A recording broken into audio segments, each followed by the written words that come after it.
All right, we're live on Las Vegas Tri Club page and we're recording. I'm John Mercer, president of Las Vegas Tri Club. And tonight we've got a member spotlight with an athlete who has a pretty deep resume with endurance events. And it'll be fun to get to know Randall Lomax. And I love the medals in the background and the pictures of the family on top of that.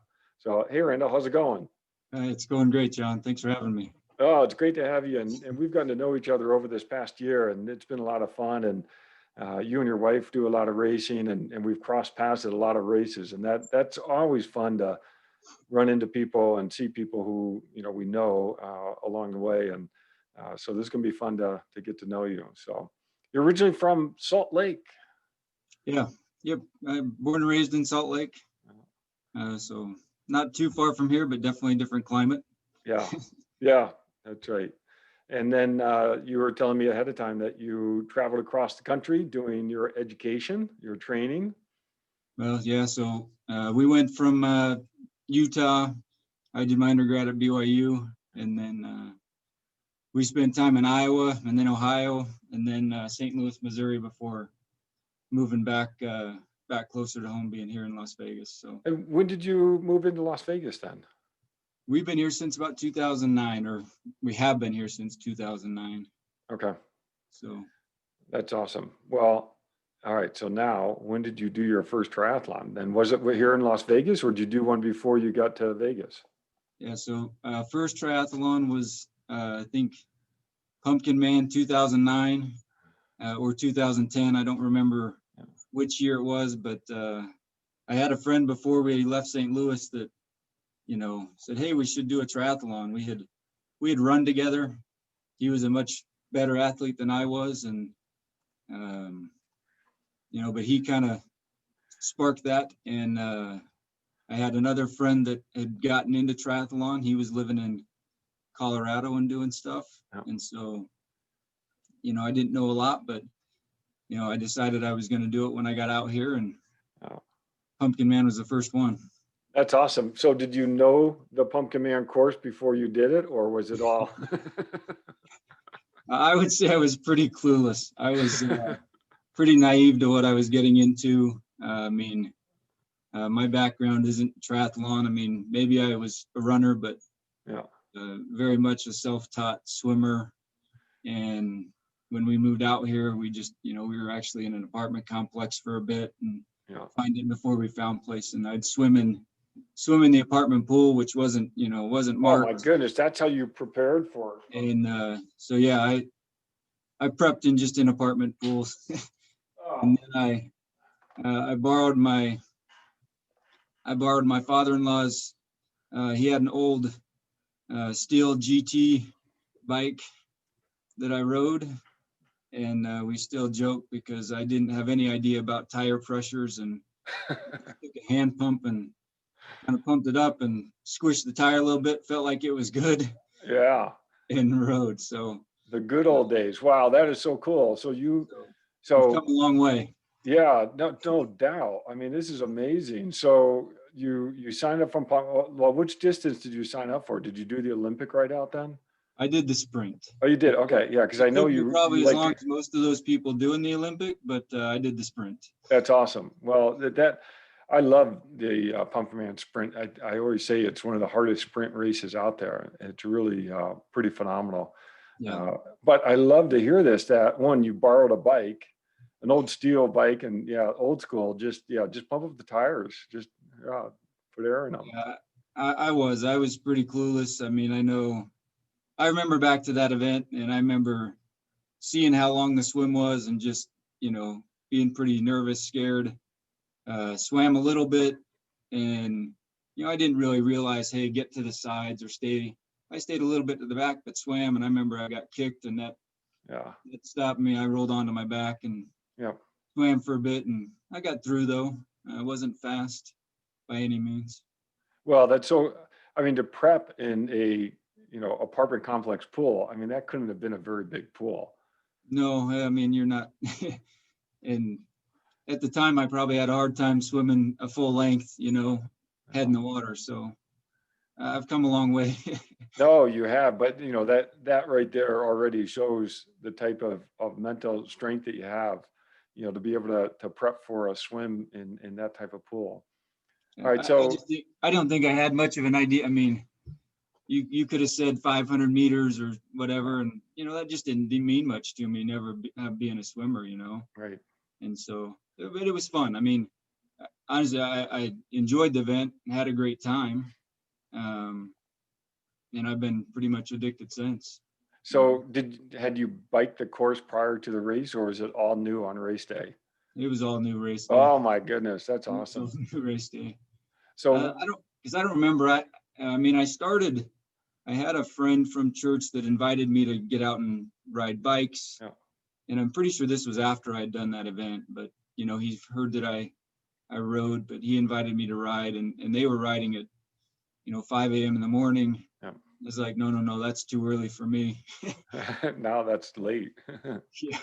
And he was like, are you sure? Anyway, he's like, I'll pick you up. And he was on my doorstep at like 4:55, and there was a group, and we started riding, and I would ride the back, I wasn't clipped in or anything, just on the old bike, but it was fun. And I, through riding with guys, and a lot of them did triathlon, and I learned a lot from them. And that's what kind of spurred me to, they're like, hey, let's do this and this. And Yeah. so. Yeah. Having that community and being surrounded by people like that, to help challenge us and push us. That's awesome. All right. So I'm going to quickly fast forward.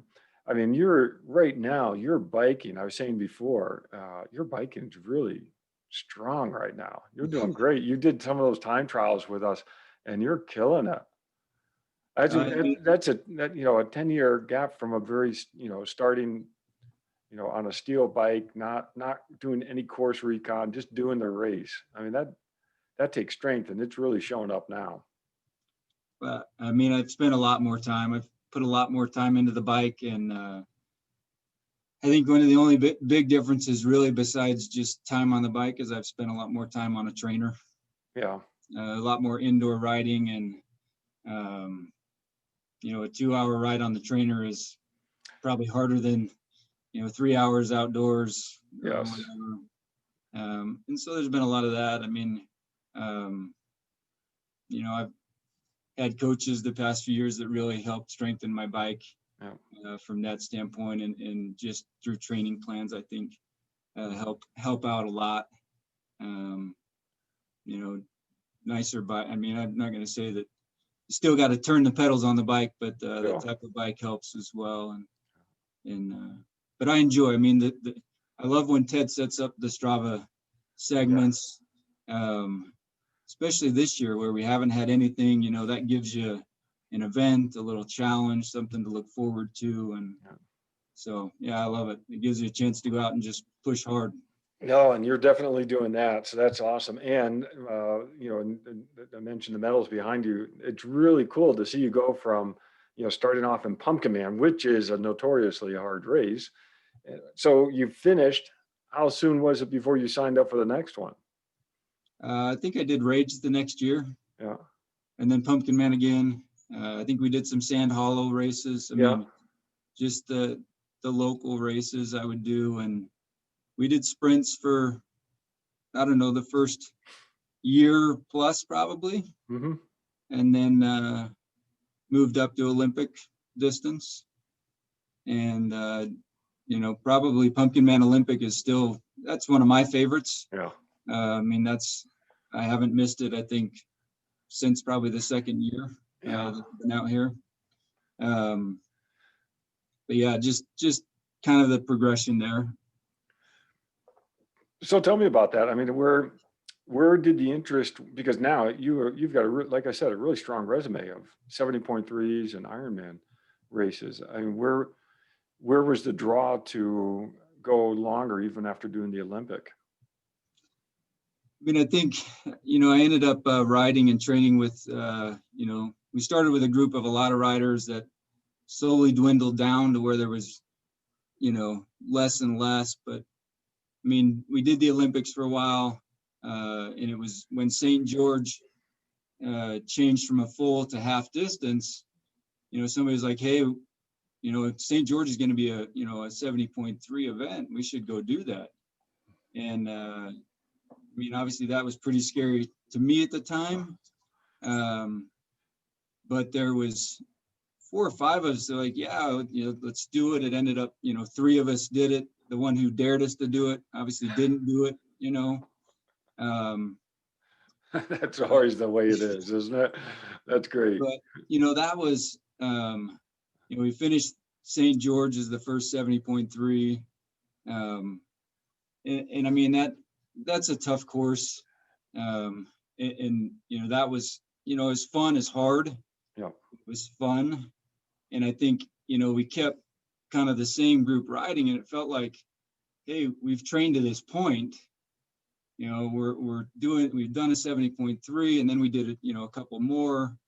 And I was like, hey, if we're doing this, it's only a little bit more. We could get that full distance in, right? I love it. So you just kind of keep teetering up, you're like, hey, we need to do that one more. Yeah. And so, yeah, it was, we dwindled down to 2 riders, that was the group, because everybody either moved or did other things. And then we, finally it was, hey, let's volunteer for Arizona. Then we can get in the next year. That's right. That was the good old days, right? Where you had to volunteer first and then register. Yeah. To be able to get in. Yeah. Because other than, I had gone and watched Silverman the full distance Silverman one year, watched that. We went over and we were watching late at night with friends. But then Ironman Arizona was the first time I'd volunteered and really been kind of, in that full distance atmosphere and seeing that. And I just feel like it's addicting. And the more you're in that event atmosphere, and just, pulls you in. Well, and volunteering, you can see so much more of the race than you do as an athlete, because obviously as an athlete, you just see the bubble around you, but as a volunteer, you see everyone. So do you remember where you volunteered? What Yeah. So, I mean, we volunteered we were at Arizona. We were at the first bike aid station. Oh, wow. So Cool. once you hit out onto I forget the name of the road there. Once you're out onto the highway. Yep. That first bike aid station, and we were there first. We were the early morning shift or whatever, so we got the, first cyclist through, and they're just flying past. And that day it was a windy day, so they were fighting the headwind, on their way out, and you just saw people really struggling on their way out, but then coming in, they're just flying, but it was fun. It was fun to see it's fun to watch the event from that. And even though we didn't race, we went back for midnight finishers. Yep. That's awesome. And I've always done that every time we do a full. We've, except for actually my last full, I didn't. But every other time we've always gone back to watch the midnight finishers, because I think that's a lot what it's all about, is seeing everybody across the line. No, there's a lot of camaraderie at that finish line, especially at that hour. So that's fantastic. Okay, so now you sign up for Ironman Arizona. You've done sprints, Olympics. You've done a 70.3 at this point. You're not training in a small pool anymore, are you? No. All right. So how did you adjust your training for the full? I mean, at that point, the first time we did full distance, we were pretty much just, I'd say, flying a little bit by the seat of our pants. I mean, I don't know that we trying to think back, I think I borrowed some training plans from somebody who had done an event and worked a little bit off that. We would ride a few days a morning. I was swimming a couple days. We would, because for the first one, I trained a lot with the one friend that we were doing. And so we did most of our runs together.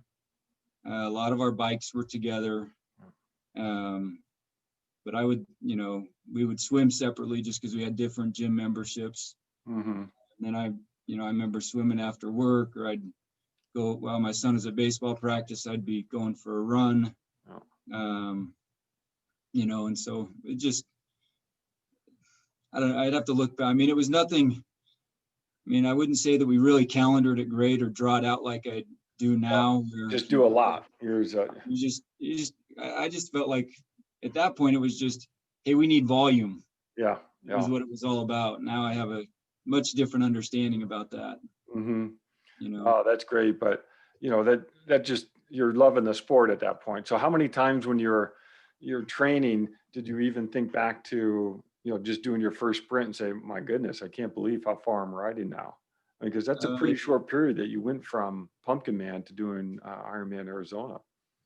Well, I mean, I want to say it was this is probably about a 5-year period. Okay. Looking back, I think I did Arizona. It poured rain on us, it was freezing cold. So that was the year I did Arizona, which brings back some rough memories. Yeah. But I think it was 2015 or 2016, but about a 5-year period. But yeah, I mean, I remember looking back and thinking, you know, hey, I used to feel like a 10-mile bike ride or a 15-mile bike ride was a long ride.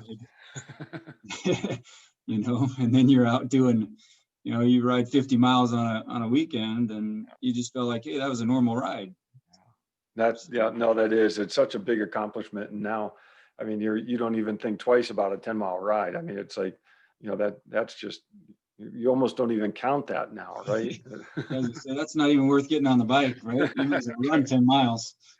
But what a great progression. I think it's really neat for people to hear, you know, that you went from, you know, let's get started, you know, get started in a pool, you know, in a complex, and, you know, progressing to doing Ironman, even in a 5-year period. I mean, that's impressive, but it's a nice, consistent build. So tell me about Ironman Arizona. What was that experience like? I mean, great experience. I mean, I think your first full distance means a whole lot. And I mean, I think that, I mean, I look back and that finish line's, you know, it's the memorable finish line, right? But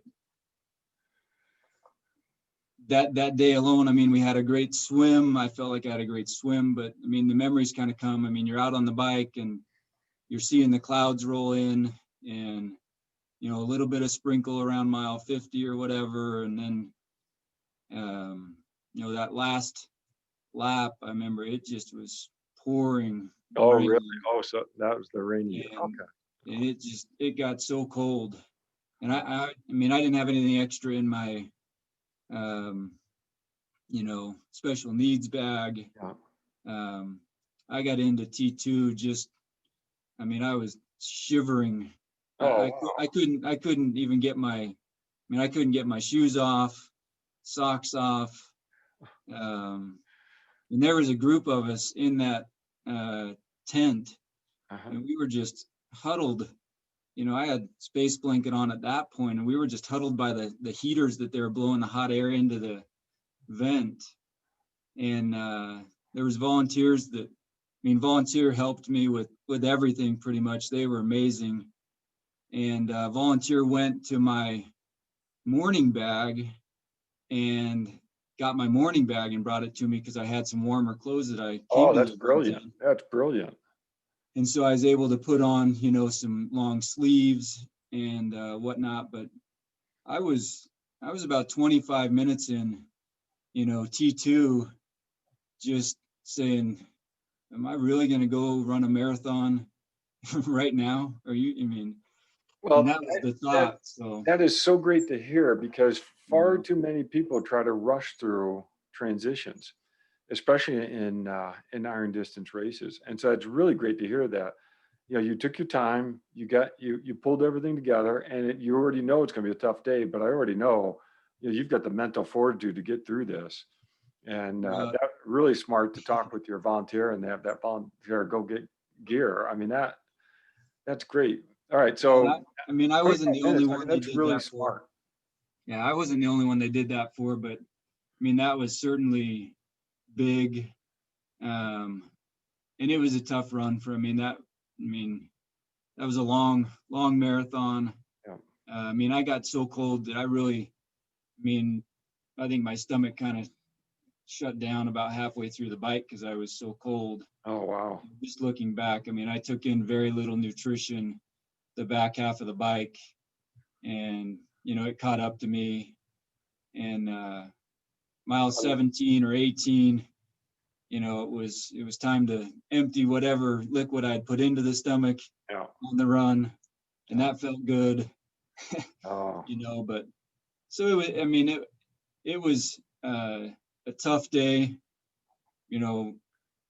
That's an understatement for me. It was a tough day. I crossed the finish line and was more excited than I've ever been. And, you hit that red carpet, or you hear, your name, and nothing hurts. yeah. And then, but honestly, I went from there into the medical tent and tried to warm up because I was pretty miserable. But I walked away super happy, and, it was still a great event. I look back on that, and there's just, you hear the memories that are there, and you learned from it. You learned significantly from that first event, I think, but it didn't stop me from wanting to do more. So what a great story. And, I love the challenges that you had to overcome. And I even imagine, because I know that course has some dirt on it, you must have gotten a little muddy along the way too. That is really such a great, I say this endearingly. That's a great race. It's memories like that's why we do these. We really try to break ourselves down, and we get through them, and we end up having some really neat growth. So, so the finish line, and you already talked about it, was just a real special time. Yeah, super special time. And hats off to my family. It's special. I had my whole family there. And even all my siblings were there. Wow. My parents were there for that one. And they chased me on the run back and forth. The course, so they were back and forth across the river. Remember I think it was only I was just coming back on the first lap, and I remember my brother kind of, even though he shouldn't have been, he ran next to me for a little bit. And I still remember that because it just, it meant a lot at the time to just have somebody to talk to and whatnot. But, I knew it was going to be a tough day, and they carried me through that run. Family helped out so much. And, I've been to other events where same thing, and spectators just, help, volunteers help. And so it's cool. Oh, that's neat. That's really special to have family. And having someone there on the run course, just they care about you. They want to see you do well, and they're there to support you. And that's really fantastic. This is so cool to hear this story. I've not heard this before. All right, but now you get done. Okay, so the finish line was you said that was a great time. How soon was it before you signed up for the next Ironman at that point? So I think the following year I did Ironman Boulder, and so I don't think I signed up too quickly. Yeah. Because you finished, and it was like, hey, we could sign up the next morning, and I was like, no, I'm not ready yet. So but I know it wasn't too long after that. I did Boulder the following year as the full distance, and I've done at least one a year since then, just to be able to try and keep a legacy, hope alive for Kona. If I can't qualify on my own, I'd love to qualify if I can get to that point. If not, legacies can hopefully be there to get me in.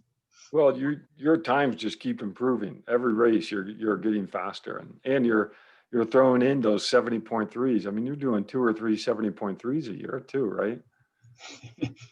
Yeah, that's my favorite distance. Yeah. I think 70.3 is my favorite distance. But the full is just, it is, I still enjoy that too.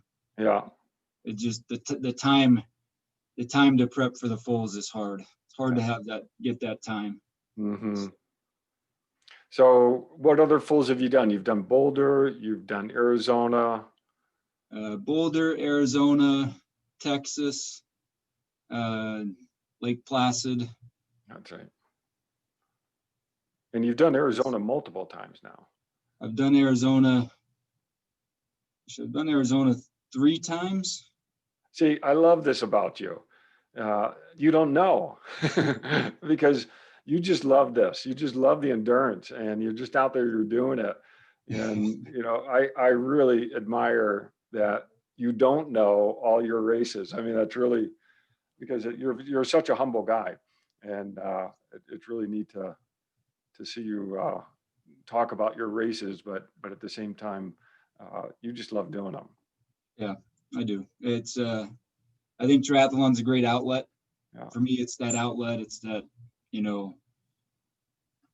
it's kind of that freedom, right? When you're out there and you're running, bike, whatever it may be, but that's the outlet. It gets you away from a lot of other stresses that are brought through work and everything else. So. No, that's so true. It really is a good outlet. Now, do you have anything left on the calendar for 2020? No.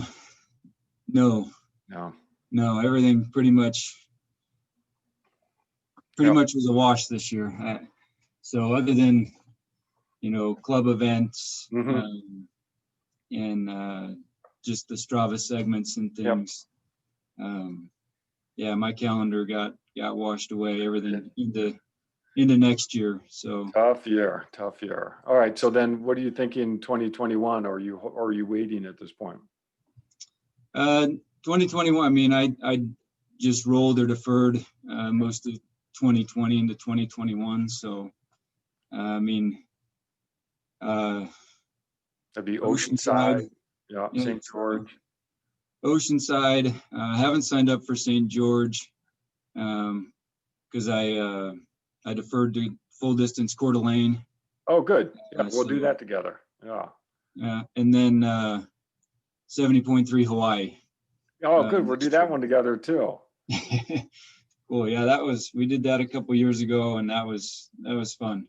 Yeah, that was a lot of fun. So we haven't done that one. So this is the other thing that we talked about briefly when we were out down at the lake, is we've got to do a tri-couple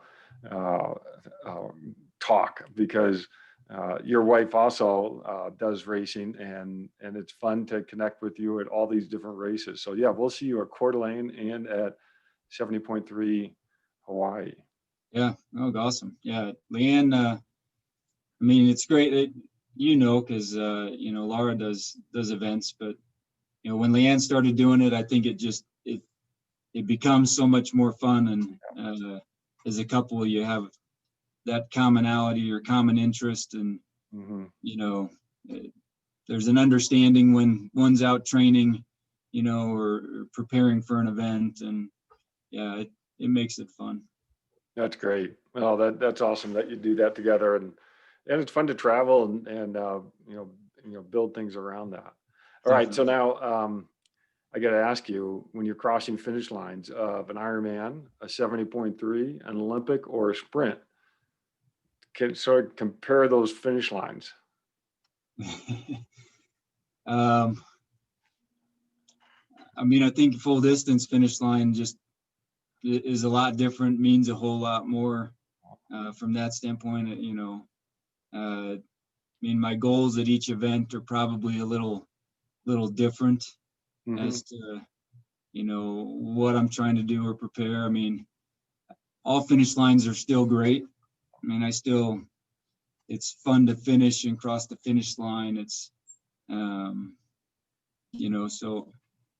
I don't know. I comparing finish lines, I mean, the Mike Riley finish line to me is amazing. So those are my favorite. No, I love that. No, you're spot on. I mean, every finish line is a great finish line, and they're all a little different. And But yeah, no, that's great. Randall, this has been great to chat with you. I love hearing the story of your first Ironman. That is classic. No, it's fun to look back on. Thanks for you know, having me on and letting me talk. Yeah, no, this is great. Great to let the members get to know you a bit more and see all the experience that you have. And now I know you have a lot of good advice to give out to people. We haven't gotten to that, so maybe we need to come back and tap into some advice that you can share with others. But any quick tips for anyone? I mean, I don't know that I'm the best with all that stuff, but quick tips is, I mean, somebody, I mean, at my previous coach, it always told me, if you're not having fun, then why are you doing it? I love it. And that stuck with me. I've thought about that a lot. I mean, if we're not having fun, why are we out here? I mean, we put a lot of time and effort into, training and everything else. So, I mean, the biggest tip that I would say is just remember why you do it, have fun doing it. The finish line is yours. It doesn't matter whether you're on a podium or not. It's your event, and everybody has their own reason for doing it. So. Oh, I love it. No, you're spot on. And yeah, while you're in T2 trying to figure out how to get out for the run, those types of mental sort of games or pointers are so important, because if you're not enjoying it, you're not going to make it through tough races like that. So it's a weird enjoyment at that point, but looking back, it's certainly endearing that you that's a special race. So. Yeah, it's always easier looking back, but yeah. Randall, awesome. Thanks so much. I hope to see you out training, and we'll have to compare notes on getting ready for Coeur d'Alene. Yeah, sounds great. Thanks, John, for having me. All right, you're welcome. All right.